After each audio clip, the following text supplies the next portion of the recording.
Bueno, muchachos, entonces continuando con lo que veníamos hablando, entonces tenemos que eh, en nuestro tratamiento primario se van a remover sólidos suspendidos volátiles, que hay que hacerle un tratamiento que más adelante vamos a hablar de él. Y pues en este caso propusimos un tanque IMO que nos remueve sólidos suspendidos volátiles. Entonces él nos va a remover esto que traíamos acá, traíamos 930.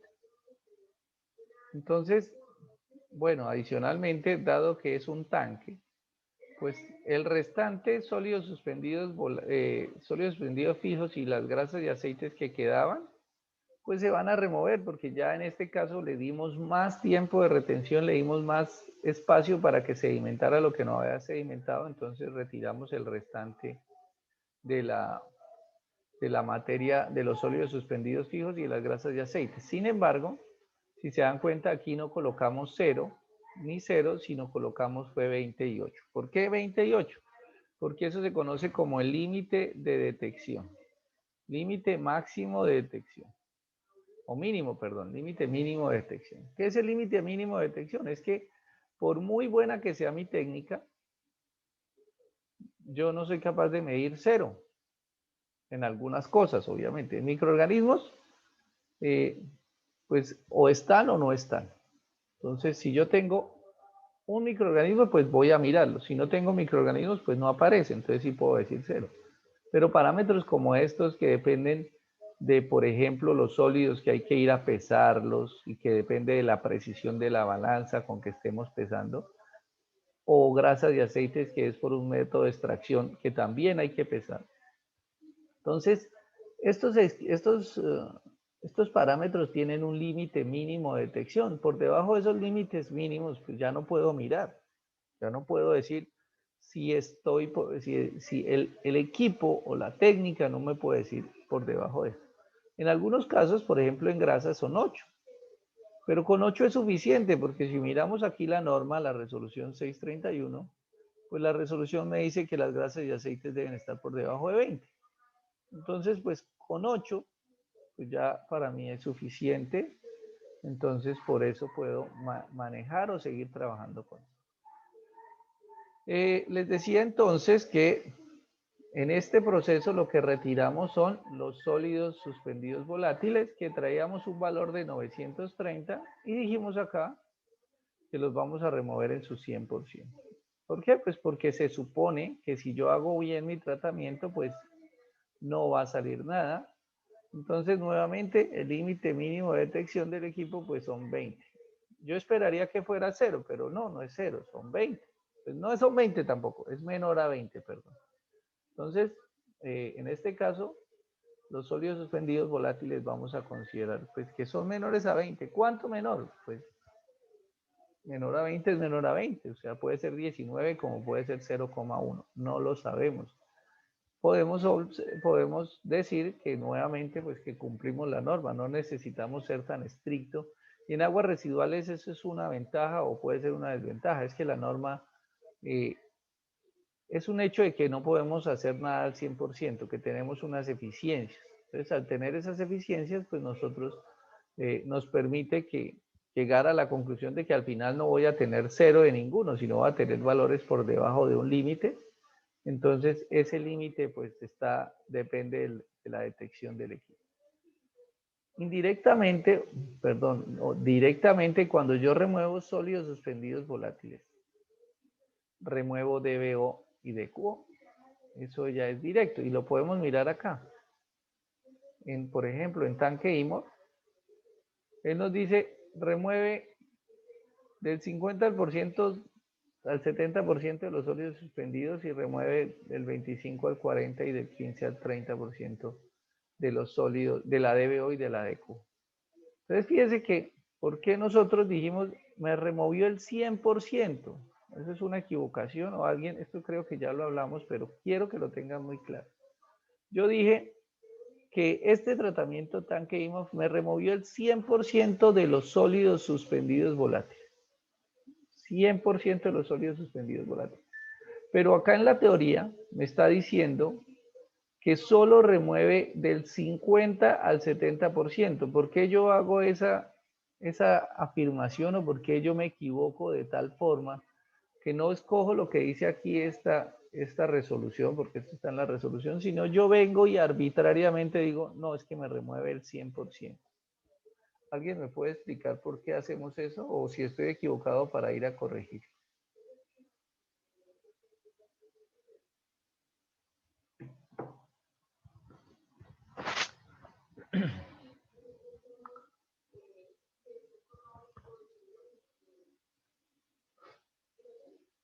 Nadie da razón de vida. Alguien que quiera participar porque ya parece que aquí esto es una sesión de espiritismo donde nadie...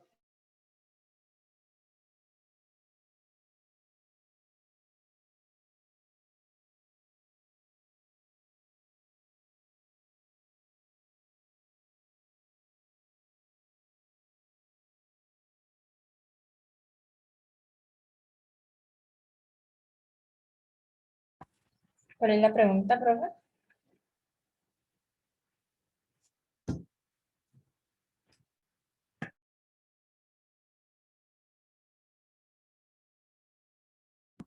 Tiene el micrófono apagado.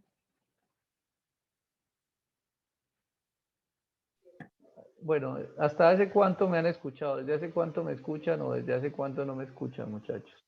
No, hasta ahorita. Bueno, entonces continuamos. Les decía entonces que en este proceso se remueve, o yo digo que se remueve el 100% de los sólidos suspendidos volátiles y pues que vamos a encontrar una concentración a la salida del tratamiento primario menor a 20. Ahora pues vamos a pasar a nuestro tratamiento secundario y aquí en este caso pues se proponen dos, uno después del otro. Aquí está uno después del otro, no uno al lado del otro, no, sino uno después del otro y ya les voy a explicar por qué se requiere en este caso dos tratamientos o dos sistemas de tratamiento. El primero que se propone, ya les digo, esta propuesta de escoger uno o el otro es algo que se hace casi que arbitrariamente. Escoger un sistema de tratamiento o escoger el otro depende muchas veces del diseñador, del que más, porque a él le más, alguno que a él le guste más, que vea que tiene más eficiencia, que funciona, que bueno, que tenga unas características que lo hacen en un caso en particular mejor que los otros. Y en este caso en particular, pues el diseñador escogió estos dos. Como les digo, pueden ser cualquiera de los que hemos visto, de los que hay aquí en esta tabla. ¿Cuáles son?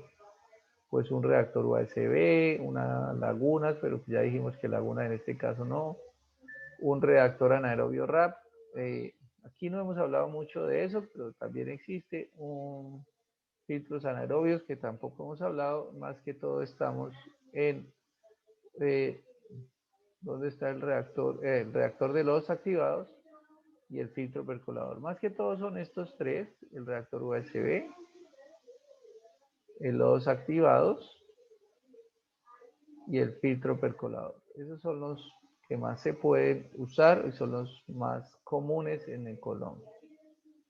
Entonces, de esos tres, ¿cuál escojo? Pues el que a mí más me guste, o a menos que les digan algo, el dueño del negocio, el dueño del cheque, le diga, no, es que yo realmente prefiero este o el otro, o es que yo ya vengo trabajando con esta tecnología o vengo trabajando con esta otra, entonces finalmente voy a escoger uno o el otro.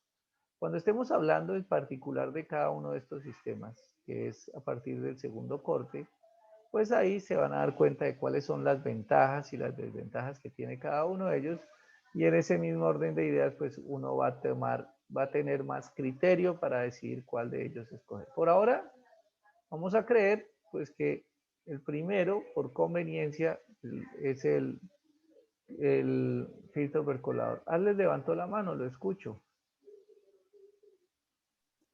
Profe, esto no sería mejor, no sé, colocar el reactor UAS, ya que pues es un tratamiento pues de menor costo y que pues también nos reduce la DBO en un 60, en un 80%, Bueno, y pues que también tiene también tratamiento de lodos, ¿no? mire que acá tenemos reactor USB, remueve el 65 al 80, los activados, remueve el 80 al 95 y un filtro percolador de alta tasa plástico remueve el 75 al 95. Entonces decir que el reactor USB remueve más que los otros, pues no es correcto. Todos remueven lo mismo. No, no, no, no, que es menos costoso. Bueno, eso del menos costoso, pues, pues no sé si usted lo tiene por experiencia o por algo, pues es una afirmación pues bastante interesante. Para mí, en este momento, con la No, información esto que le es he suministrado, teóricamente. por eso, entonces déjeme termino la idea. O sea, lo que quiero es que entiendan que en este momento, con lo que ustedes saben, y es más, yo en este momento no puedo decir que uno sea más económico que el otro, porque, digamos, hasta que no haga uno un diseño y haga la construcción y haga el cálculo de todos los elementos que incluye uno o el otro, pues yo no puedo decir que uno sea más económico que el otro. Que tenga unas ventajas uno más que el otro, les voy a decir las ventajas ya en este momento, ya que darles, pues, lo menciona. El reactor USB tiene unas ventajas. ¿Cuáles son estas ventajas? Que, por ejemplo, no requiere sedimentador secundario. Que, por ejemplo, su operación, digamos, al ser anaerobio, tiene menor producción de lodos. Mientras los otros dos, pues, tienen mayor producción de lodos y ambos requieren sedimentador secundario. ¿Cuál es el problema? Perdón un segundo, contesto esta llamada y ya continúo. Volviendo al tema que estábamos comentando, entonces tanto el reactor USB como los otros tienen unas ventajas y unas desventajas. No hablemos de precio todavía porque no sabemos cuánto valga el uno o el otro, aunque en algunos estudios, si uno se pone a buscar, hay unos artículos recientes que le dicen a uno cuánto es el precio por metro cúbico tratado para cada uno de estos sistemas. Entonces le dicen el precio tanto en costos fijos, como es la construcción, como la operación. Y cada uno pues tiene unos costos variables. Pero por ahora, como les decía, vamos a mirar las ventajas y las desventajas. Les decía que el reactor USB tiene menor producción de lodos, no requiere sedimentador secundario, pero el reactor USB es un reactor que es muy delicado en su operación. Se requiere que los caudales sean constantes, que la carga sea alta, mientras los otros son mucho más flexibles. Entonces, pues en este momento, digamos, no tenemos la información para poder decidir si vamos a usar un reactor USB o si vamos a reactar, o si debemos usar un lodos activados o si debemos usar un filtro percolador o algunos de los demás. Por ahora, pues como les digo, a menos que alguien nos lo diga, pues podemos usar el que querramos. Entonces, si Arles lo quiere usar el reactor USB, pues perfectamente lo puede usar, no pasa nada, a menos que le digan algo contrario, o sea, que el dueño del negocio, como les decía, el que hace los cheques, le diga, no, es que a mí me gusta más este o el otro porque simplemente eh, tengo más experiencia con el uno o con el otro. Entonces, lo que dice Arles, pues en parte está bien porque es un sistema, obviamente es un sistema diferente que tiene unas ventajas, pero por ahora, para este ejercicio en particular, que es lo que les decía, este es un ejemplo más que todo académico, donde queremos mostrar cómo sería el procedimiento. Entonces, en este ejercicio en particular se propusieron dos y estos dos en particular. ¿Por qué dos? Ya les explico por qué dos. Entonces, el primero que se propuso fue un reactor, un filtro percolador. Y el filtro percolador, pues obviamente lo que nos va a remover es esto que no habíamos removido hasta ahora, los sólidos disueltos volátiles. Fíjense que los demás, esto ya no cambió, este tampoco cambió. Los sólidos disueltos, lo que nos va a remover este reactor son sólidos disueltos volátiles y pues vemos acá que nos dice, de pronto usamos un valor muy alto. El filtro percolador de alta tasa remueve, bueno, de sólidos disueltos nos dice que está entre el 65 y el 80%. Bueno, nuevamente aquí aparece sólidos suspendidos. pero ya en este caso no tenemos sólidos suspendidos. Entonces, no nos dice nada de eso, pero el ideal o lo que pasa en un reactor de estos es que se debería remover un porcentaje. ¿Qué tanto? Pues no lo sabemos. Realmente no he visto ningún documento donde nos diga cuántos son los sólidos disueltos volátiles. Aquí proponemos un valor. Pero realmente lo que se remueve y lo que aparece en la tabla es los sólidos, la DBO y la DQO. Y nos está diciendo que se remueve entre un 75 y un 95 de DBO y un 60 y 80% de QO. Y eso es lo que vemos acá. Que se remueve DBO y DQO. Lo que pasa es que ya habíamos removido un 40%. ¿En qué momento se removió ese 40%? En el tanque IMOS. Entonces acá lo que observamos es que se remueve otro 40%.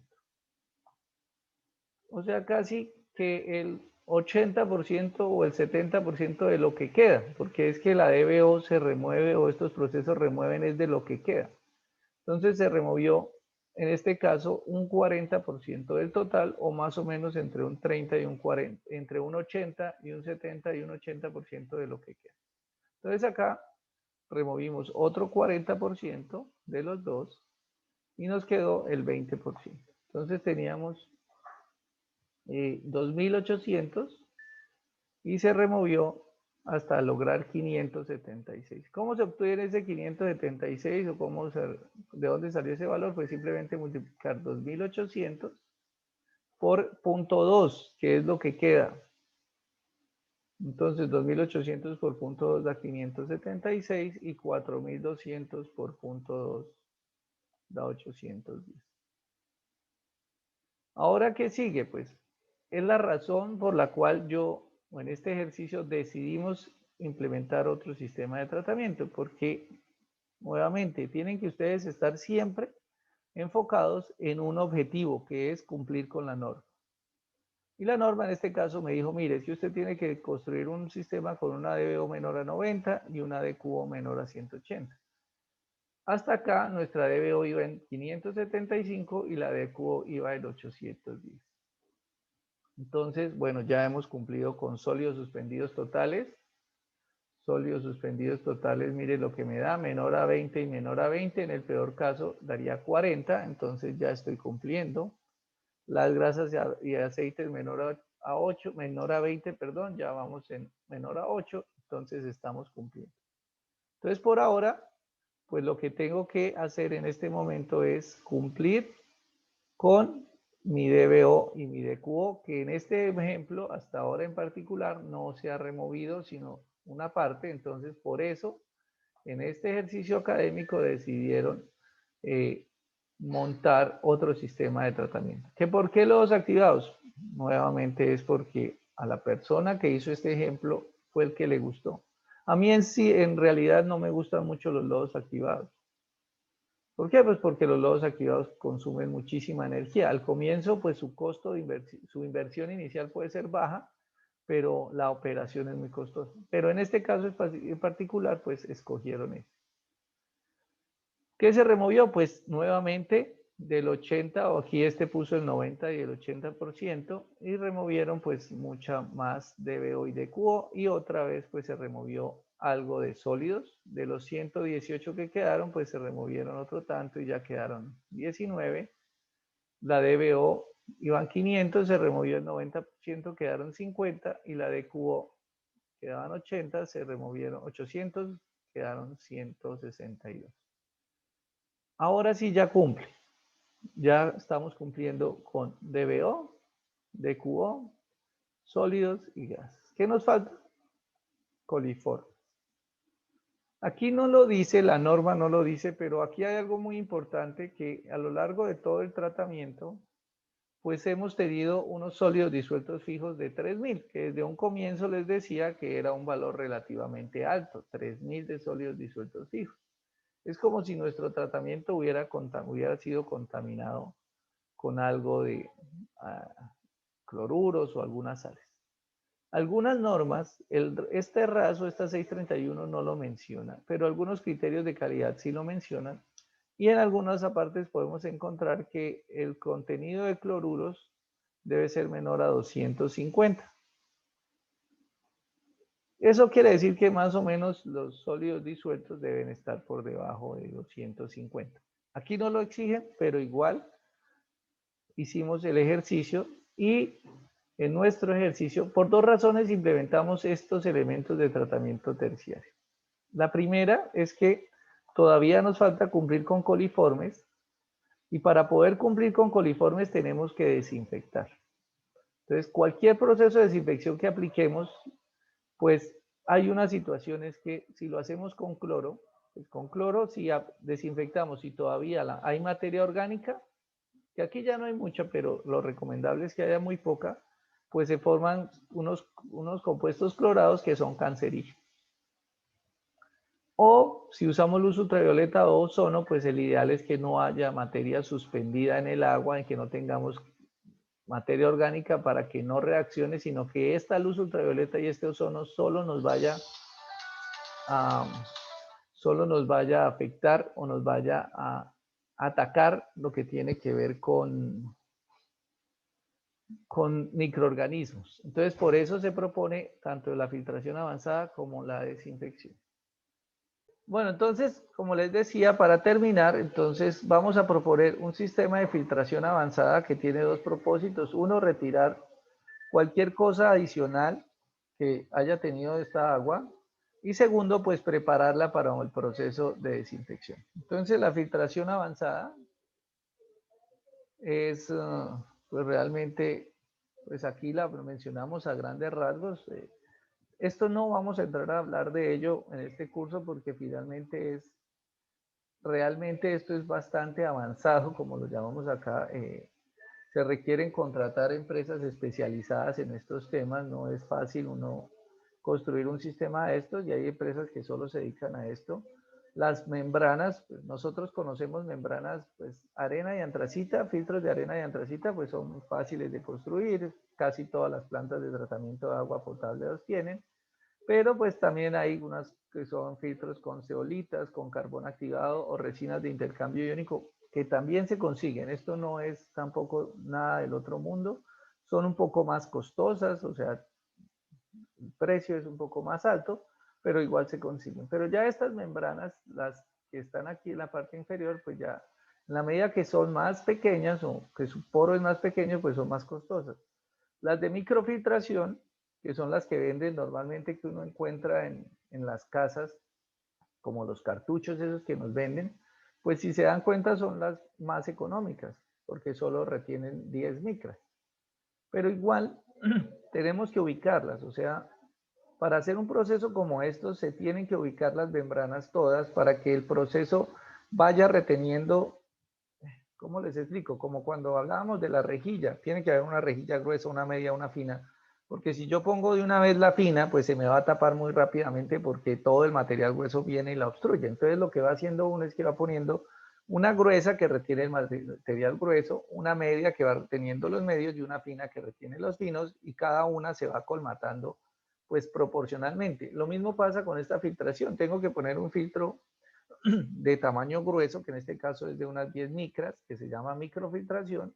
Luego pongo uno más fino, que se llama ultrafiltración de 0.1 micras, y ya pongo o una o la otra. Aquí en este caso no se utilizan las dos porque son ambas semejantes, lo que es nanofiltración u osmosis inversa. Entonces, si yo quiero definitivamente montar un sistema de osmosis inversa, pues tengo que hacer todos los sistemas de filtración que hay antes, para que cuando el agua me llegue a osmosis inversa, pues me llegue con un grado de limpieza pues muy alta y que la membrana no se me vaya a colmatar.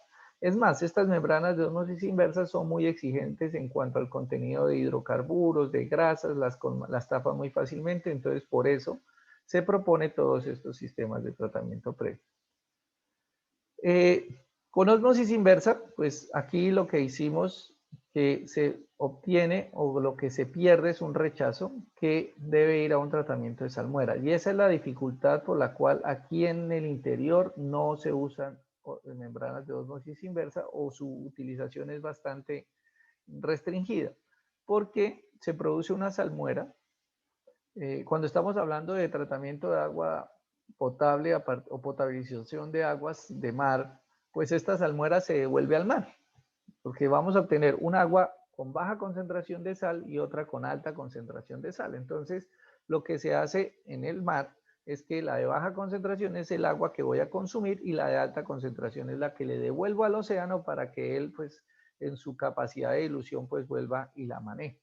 Pero acá en el interior no tenemos el océano, no tenemos un sitio donde vayamos a disponerlo, entonces nos toca implementar un proceso de tratamiento de salmueras y esto a veces es más costoso que lo que uno va a cobrar por el tratamiento. Entonces, por eso aquí en el interior esto es complejo.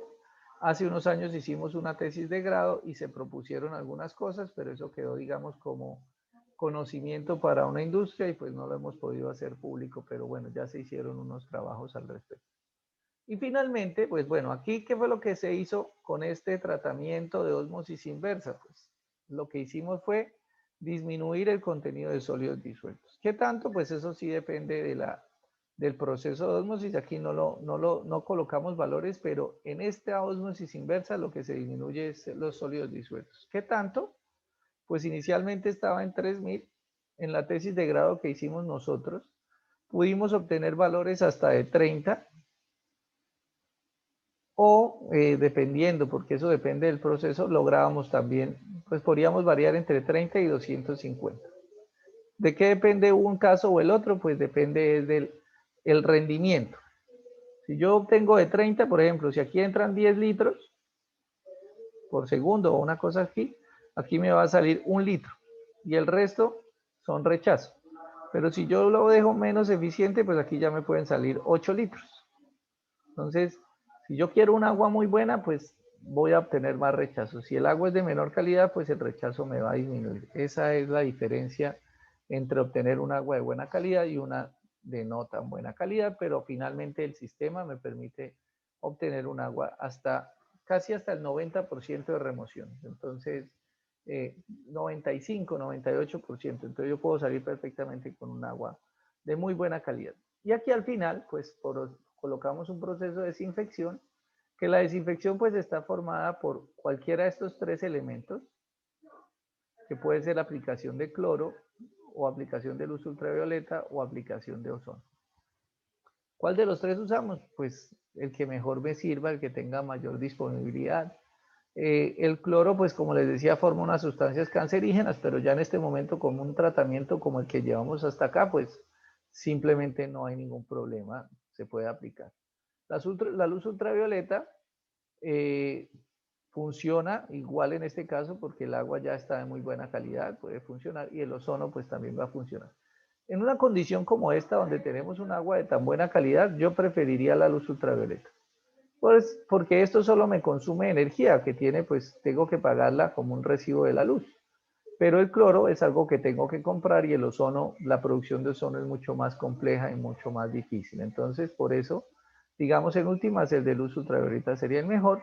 Y ya con desinfección, pues dicen algunos que remueven 99.99%. Yo diría que se debe remover el 100% porque si no, no vamos a poder cumplir la norma que es muy estricta. Entonces, aquí en este caso, los microorganismos se deben remover en su totalidad y ya al final, después de este proceso, voy a obtener un agua que cumple con la resolución 631 en los criterios por lo menos que aquí se están pidiendo. ¿Qué me queda por hacer? Pues el lodo. Me queda por hacerle un tratamiento al lodo. Entonces, normalmente, el lodo primario, debo hacerle un proceso de digestión, que es lo que tenemos acá. Entonces, aquí proponemos que, obviamente, siempre hay que espesar. Todos los lodos se espesan porque el lodo cuando sale del fondo, ya sea del tanque IMOF o que salga del fondo del sedimentador secundario, de cualquiera de los sedimentadores secundarios, es un lodo que tiene más agua que lodo. Normalmente el contenido de sólidos es del 5% o menos. Entonces yo tengo que espesarlo para obtener, por ejemplo, un 10 o un 12% de contenido de sólidos. Hago mi proceso en un biodigestor, que también vamos a hablar de él. Normalmente, pues los biodigestores son anaeróbicos, ese es el ideal, pues para bajar la producción de lodos. Y pues esta es una alternativa, quemarlo. Pero si yo tengo la tecnología y mi proceso es lo suficientemente grande, pues la idea o el ideal es aprovechar esa energía para producción de generación de energía eléctrica. De este reactor anaeróbico, de este biodigestor me va a salir un lodo ya digerido que lo voy a enviar a un sistema de deshidratación. Entonces lo voy a secar o lo llevo a un filtro banda, a un filtro prensa donde le bajo la humedad. Aquí teníamos humedades del 12% estos de sólidos, porcentajes del 12% de sólidos, y aquí pues me va a subir al 80% de sólidos con el proceso de deshidratación. Recuerden que toda el agua que retiro debe volver a cabeza de proceso, y cabeza de proceso es aquí el punto antes de entrar a tratamiento primario. Lo que produzco pues puedo usarlo en lo que sea, ya sea en abono o en cobertura vegetal o en un relleno sanitario si tiene metales pesados. ¿De qué decide? ¿Quién decide eso? Pues tengo que hacer un análisis de laboratorio.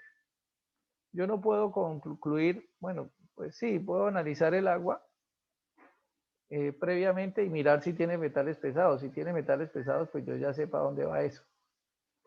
Pero de resto, siempre me toca revisar el producto de este lodo, hacerle un análisis y pues dependiendo de este análisis concluir a dónde lo voy a disponer. Por ahora pues están esas alternativas dependiendo de la calidad.